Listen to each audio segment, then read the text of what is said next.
আর সম্প্রতি শুনেছো কিনা জানি না যে পুষ্পা 2 এর যখন প্রমোশন হচ্ছিল তখন আল্লু অর্জুন এখানে এসেছিল, এই গান্ধী ময়দানে বিশাল একটা শো করেছিল। আমাদের কলকাতার যে ময়দান আছে ধর্মতলা ময়দান, তার থেকে অনেক বড় ময়দান, বিশাল বড় গান্ধী ময়দান। ইন্দিরা গান্ধীর বিরুদ্ধে আন্দোলন থেকে শুরু করে জেপি আন্দোলন, এই সমস্ত ঐতিহাসিক আন্দোলনগুলো এই ভূমি থেকেই শুরু হয়েছিল। গোটা বিশ্বের সবথেকে উঁচু মহাত্মা গান্ধীর মূর্তি আছে এই গান্ধী ময়দানে। এই হচ্ছে আমার চোখের সামনে বিশ্বের সবথেকে উঁচু মহাত্মা গান্ধীর স্ট্যাচু। ওয়ারেন হেস্টিংস ব্রিটিশ সেনাবাহিনীদের নির্দেশ দিয়েছিলেন যে এমন একটা খাদ্যশস্য ভাণ্ডার তৈরি করো যাতে ইন ফিউচারে এরকম যদি দুর্ভিক্ষ হয়। হ্যালো ফ্রেন্ডস, আশা করি যে যেখানে আছো ভালো আছো, সুস্থ আছো। আমার আরেকটা ভিডিওতে তোমাদের সবাইকে স্বাগত জানাই। এখন আমি আছি পাটনার হোটেলে, ঘড়িতে বাজে সকাল 10টা। গত 3 দিন থেকে আমি পাটনাতেই আছি।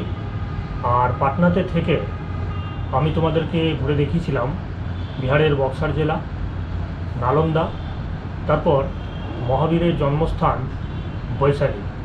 এই 3টে ডিস্ট্রিক্ট আমি নিজেও ঘুরেছি এবং তোমাদেরকেও দেখিয়েছি আমার এই ভিডিওর মাধ্যমে। আগামীকাল আমি পাটনা থেকে চলে যাব দুর্গাপুর, এটা আমার পাটনাতে লাস্ট দিন। তো ভাবলাম যে পাটনা থেকে যাওয়ার আগে পাটনাতে তো অনেক কিছু দেখার আছে, সেইগুলো একটু দেখে যায়। আগামীকাল জনশতাব্দীতে আমার টিকিট করা আছে, সেই জনশতাব্দীতে আমি পাটনা থেকে চলে যাব দুর্গাপুর। সেই ট্রেন জার্নিরও একটা ভিডিও বানাবো, সেটাও তোমরা দেখতে পাবে। তো ড্রেস পরে আমি রেডি হয়ে গেছি। তো আপাতত আর কথা না বাড়িয়ে হোটেলের বাইরে চলে যাই, আর বাইরে গিয়ে তোমাদের সাথে আবার কথা বলছি। হোটেল থেকে বেরিয়ে গেলাম, এটা হচ্ছে এক্সিবিশন রোড, আর এক্সিবিশন রোডে এটা হচ্ছে 9 নম্বর পিলার। 9 নম্বর পিলার থেকে ভেতরে ঢুকে গেলে সামনেই আমার হচ্ছে হোটেল এশিয়া। আর সকাল সকাল ব্যস্ত এই পাটনা শহর। সামনে আছে LIC অফিস, গান্ধী ময়দান। আচ্ছা, এই যে রাস্তাটা দেখতে পাচ্ছ, এই রাস্তা ধরে তুমি যেতে পারবে LIC অফিস, গান্ধী ময়দান আর কার্গিল চক, এই রাস্তা ধরে। আর বাঁ দিকে লেফট সাইডে চলে গেলে রেলওয়ে স্টেশন, মহাবীর মন্দির, নিউ মার্কেট। আর আমি সোজা যাচ্ছি, সোজা গেলে পাটনা হাইকোর্ট আর গভর্নর হাউস, এয়ারপোর্ট। এটা হচ্ছে তোমার পাটনার ডাক বাংলো রোড।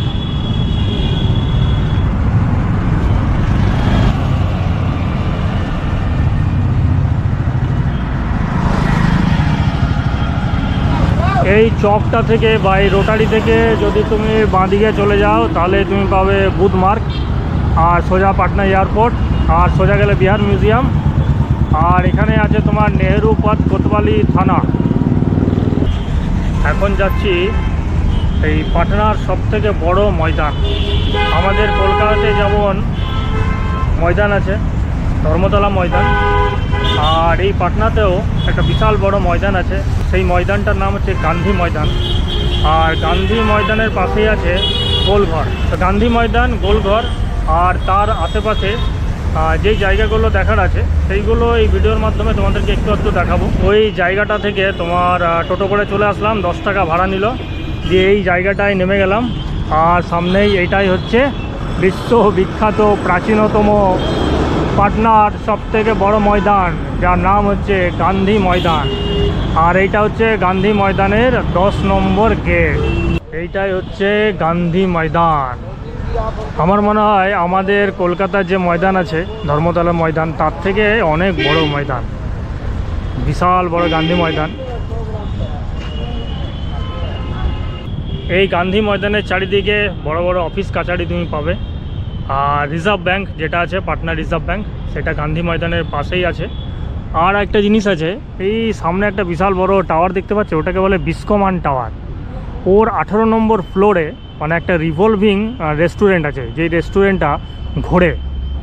আর উপরটায় দেখতে পাচ্ছ এই ন্যাশনাল ফ্ল্যাগ তোমার কালার করা আছে। আর ওটাই হচ্ছে রিভলভিং রেস্টুরেন্ট, যেটা 18 তলাতে আছে, আর যেটা নাকি মানে রিভলভিং ঘুরতে থাকে।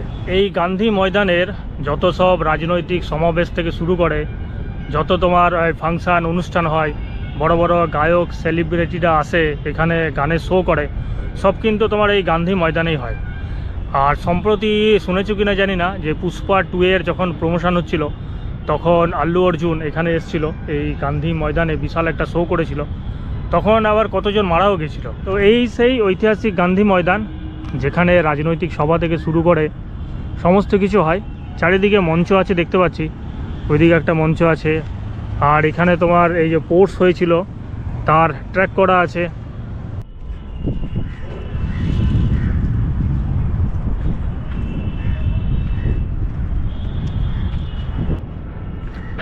এটাই হচ্ছে বিহারের পাটনা শহরে অবস্থিত একটা ময়দান, যার নাম হচ্ছে গান্ধী ময়দান। বলছে 1824 থেকে 1833 সময়কালে যখন ব্রিটিশরা এখানে শাসন করত, তখন এটা একটা গল্ফ কোর্স ছিল, মানে গল্ফ খেলার মাঠ ছিল। আর এখানে মানে ঘোড় সাবারি হতো। ব্রিটিশরা এখানে মানে ঘোড়া দৌড়াতেন, ঘোড়া সাবারি করতেন, মানে ঘোড় দৌড়ের একটা ট্র্যাক ছিল। তো এটাকে বলা হতো পাটনা লন। আর এই গান্ধী ময়দানটা প্রায় তোমার 60 একর জমি জুড়ে বিস্তৃত।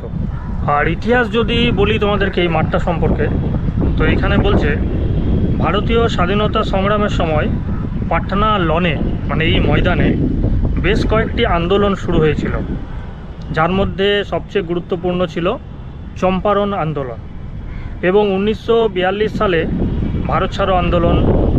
ভারতীয় স্বাধীনতা আন্দোলনের অনেক বিশিষ্ট নেতা, যেমন মহাত্মা গান্ধী, রাজেন্দ্র প্রসাদ, তারপরে তোমার সর্দার বল্লভভাই প্যাটেল, মৌলানা আজাদ, জওহরলাল নেহেরু, এইখান থেকে তাদের সমাবেশে বক্তব্য শুরু করেছিলেন। এমন কোনো নেতা নেই যারা এখানে এসে সমাবেশ করেনি বা ভাষণ দেয়নি। ইন্দিরা গান্ধীর বিরুদ্ধে আন্দোলন থেকে শুরু করে জেপি আন্দোলন, এই সমস্ত ঐতিহাসিক আন্দোলনগুলো এই ভূমি থেকেই শুরু হয়েছিল। আর প্রত্যেক বছর তোমার 15ই আগস্ট, 26শে জানুয়ারি, এই দুটি দিনে তোমার মুখ্যমন্ত্রী আর রাজ্যপাল এখানে আসেন, পতাকা উত্তোলন করেন। এই হচ্ছে এই গান্ধী ময়দানের মোটামুটি ইতিহাস। মুখস্থ করিনি, হঠাৎ করে এখানে আসলাম, সেই জন্য মোবাইল থেকে নেট ঘেটে একটু দেখে দেখে তোমাদেরকে বললাম। আরেকটা জিনিস জানো কি, গোটা বিশ্বের সবথেকে উঁচু মহাত্মা গান্ধীর মূর্তি আছে এই গান্ধী ময়দানে। কোথায় আছে চলো দেখাই। এই বিশাল যে টাওয়ারটা, যেটা আগে দেখালাম বিস্কমান বিল্ডিং, তার পাশে স্টেট ব্যাংকের সদর দপ্তর, তার পাশেই আছে বিশ্বের সবথেকে উঁচু মহাত্মা গান্ধীর মূর্তি। এই যে দেখতে পাচ্ছ সুন্দর রাস্তা আর চারিদিকে গাছপালা, তার মাঝখানেই আছে বিশ্বের সবথেকে উঁচু মহাত্মা গান্ধীর মূর্তি।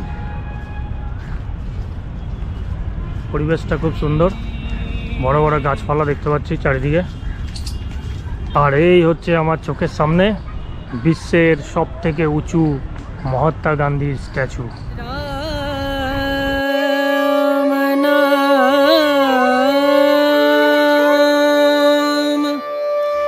भजले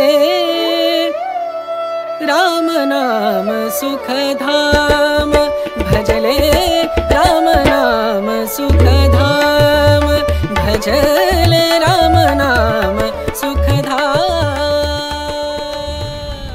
উপরে লেখা আছে বাপু, আর এই যে ছবি দেখতে পাচ্ছ তার নিচে লেখা আছে ইংরেজ ভারত छोड़ो আগস্ট ক্রান্তি 1942। গান্ধীজির যে জীবনের বিভিন্ন রকম কর্মকাণ্ড আন্দোলনগুলো ছিল, সেগুলো তোমার বিভিন্ন প্যানেলের মাধ্যমে ফুটিয়ে তোলা হয়েছে।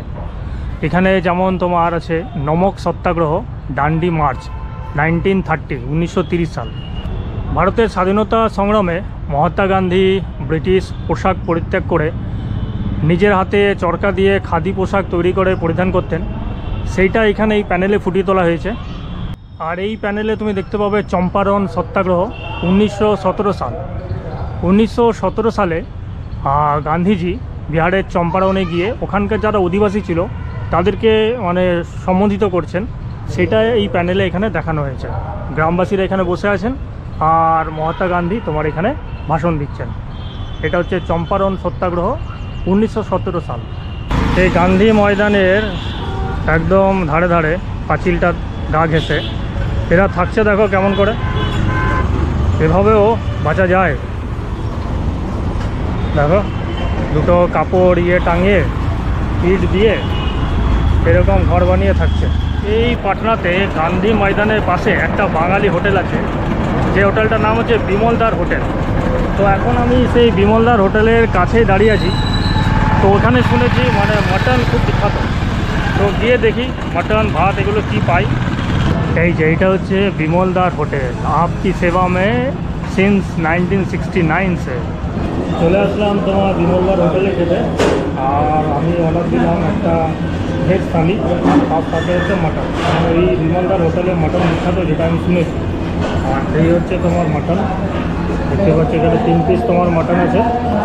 আর এটা হচ্ছে ভেজ থালি। ভেজ থালির মধ্যে তোমার ভাত, আর এখানে পাঁপড়, ডাল, আলু চোখা, আর এখানে একটা তরকারি, আর স্যালাড আছে, আর এখানে আছে চাটনি।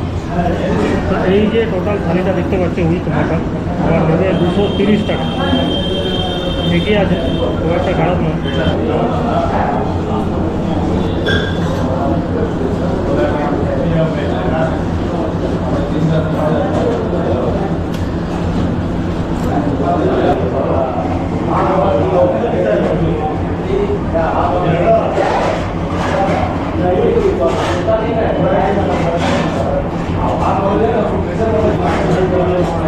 পাটনাতে যতগুলো হোটেল আছে অন্যান্য হোটেলের থেকে এইখানে বিমলদার হোটেলে খাবার কিন্তু ভালো। যদি পাটনা আসো তাহলে তোমার গান্ধী ময়দানের পাশে রিজার্ভ ব্যাংকের সামনে বিমলদার হোটেলে চলে আসবে, বাঙালি হোটেল, ভালো খাবার পাবে।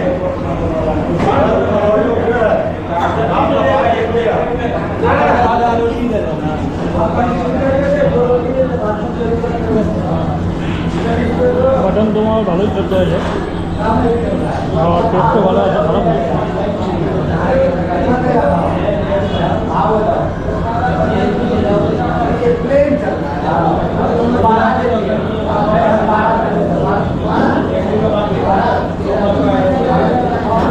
ছিয়াত্তরের মন্বন্তর ঘটেছিল 1176 বঙ্গাব্দে। তখন বাংলা এবং বিহারে প্রচুর মানুষ মারা গিয়েছিল খাদ্যের অভাবে। আর তখন ভারতের গভর্নর জেনারেল ছিলেন Warren Hastings. Warren Hastings British সেনাবাহিনীদের নির্দেশ দিয়েছিলেন যে এমন একটা খাদ্যশস্য ভাণ্ডার তৈরি করো যাতে ইন ফিউচারে এরকম যদি দুর্ভিক্ষ হয় তাহলে ব্রিটিশ সেনাবাহিনীদের খাদ্যের জন্য অভাব না ঘটে। সেই কথা মাথায় রেখে ব্রিটিশ ইঞ্জিনিয়াররা একটা খাদ্যশস্য ভাণ্ডার তৈরি করেছিল, যেটা এখন গোলঘর নামে পরিচিত। তো আমি এখন চলে এসেছি সেই ব্রিটিশদের তৈরি করা খাদ্যশস্য ভাণ্ডার বা গোলঘরের সামনে। এই হচ্ছে আমার চোখের সামনে দেখতে পাচ্ছ গোলঘর, এটাকে বলে। এটাই হচ্ছে ব্রিটিশ আমলের তৈরি খাদ্যশস্য ভাণ্ডার, যেটা একটা পুরো ঘেরা দিয়ে সংরক্ষণ করে রাখা আছে। এটা আর্কিওলজিক্যাল সার্ভে অফ ইন্ডিয়া দ্বারা সুরক্ষিত এবং সংরক্ষিত। এটাতে আজকে প্রবেশ করতে পারবো না, তার কারণ হচ্ছে আজকে সোমবার, আর এই পাটনাতে যত কিছু দর্শনীয় স্থানগুলো আছে সব সোমবারে বন্ধ থাকে। তো এটা বাইরে থেকেই দেখতে হবে।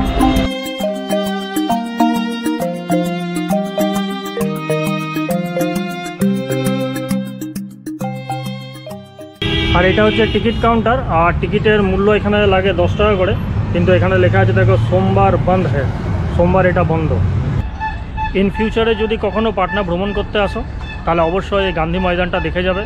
আর গান্ধী ময়দান দেখার সাথে সাথে বিশ্বের সবথেকে উঁচু গান্ধী মূর্তি, সেই স্ট্যাচুটা অবশ্যই দেখে যাবে। তার সাথে সাথে বিমলদার বাঙালি হোটেলে মাংস ভাত খেয়ে যাবে, আর দেখে যাবে গোলঘর। তো গোলঘর দেখার সাথে সাথেই আজকের ভিডিওটা এখানেই শেষ করব। ভিডিওটা যদি ভালো লেগে থাকে একটা লাইক অবশ্যই দেবে, আর চ্যানেলটা আমার সাবস্ক্রাইব করবে। আর খুব শীঘ্রই ফিরছি পরের ভিডিওতে। Till then take care and by.